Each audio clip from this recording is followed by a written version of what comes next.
Sarah, guess what? It's Tuesday. So you want to LARP? Actually, I know you personally aren't too interested in LARPing, but humor me for the purpose of this vlog. LARPing is great and exciting hobby. It's a wonderful opportunity to go out, meet new people, do exciting and awesome things, and a great chance to learn more about yourself, how you handle high-stress scenarios, and some of life's more complicated moral choices. That all being said, it can be hella daunting to just walk into, so I've compiled for you a small pro tip list of things you can do to help get yourself into a LARP. Remember, you want your character to be stressed out beyond belief, but not yourself in real life. Pro tip 1, finding a LARP. LARP chapters are all over the place, but that doesn't necessarily mean that finding one's going to be super easy.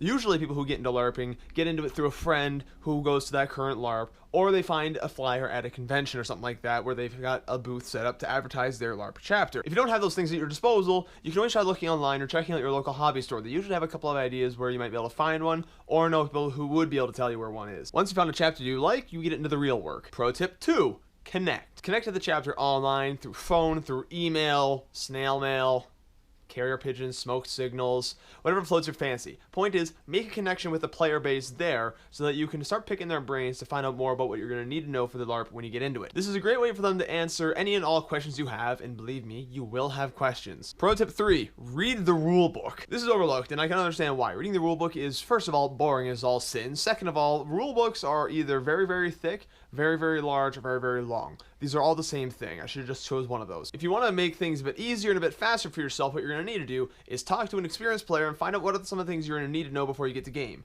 There's a lot of basic rules that if you know those, you can get very far into your first game experience and not have to worry about reading the whole rule book. Pro tip 4, making a disposable character. So this is going to sound a little bit contradictory to what you're going to think you want to do. Aren't you going to want to make a character that you're going to be fond of, that you're going to want to play over and over, and a character that you can really grow attached to?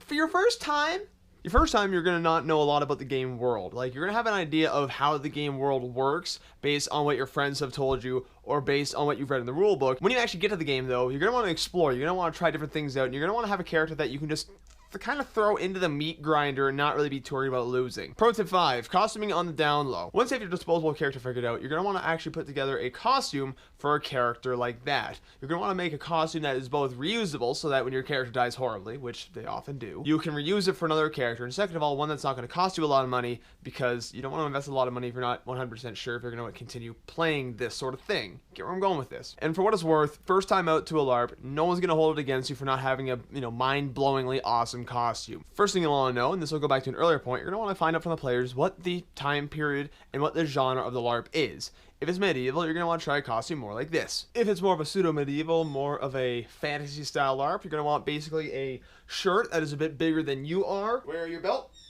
outside your shirt like this. You leave it pulled down. Ba-da-ba-da-ba-da. These are just some basic scrubs I picked up from Value Village. They cost me $5. I've been wearing them for years. They're very comfy, and they look very appropriate. Post-apocalyptic, you're going to want to try something more along the lines of this. Depending on how recently the apocalypse was, you can start out with a simple costume like this. As you can see, I've got my dress shirt on. I'm a little bit disheveled. I was just on my way home from work, and then the apocalypse happened. Very inconsiderate of the apocalypse, really. If you really want to go the next step, make sure this is a dress shirt you're not fond of. Try tearing the sleeves off, maybe up here, maybe down here. Feel free to roll around in the dirt a little bit, make the shirt look a little bit dirty. If it's further into the apocalypse, you can start with a base like this, or you can go just a little bit crazy and just start putting things together. If you look a little bit anarchic, you're off to a good start. It's the apocalypse. No one really cares how you look. Pro tip 6, seize the moment. All those tips are for before you arrive at an event, but once you actually get to the event, once you actually get to the game, you're going to want to have the most fun you can have. And here's what you're going to want to do. Don't be afraid to try. Go out there, make mistakes, make bad choices, risk it all. This is why you're going to want to make a disposable character. You're going to want to make a character that you can kind of put together, but then throw into the meat grinder so you can really learn the game from a first-person view. You're going to want to go out there, take some chances, make some risks, and honestly, if you die, so what? To clarify, if you die in the game, if you die in real life, that's a bit of a problem. These are just some tips and suggestions I put together for you guys that might help you if you are interested in getting into a LARP. If you want to know more about a LARP, just feel free to ask around. You can comment below. I can give you some good ideas where to look, because I know of several. Sarah, I'll see you on Friday.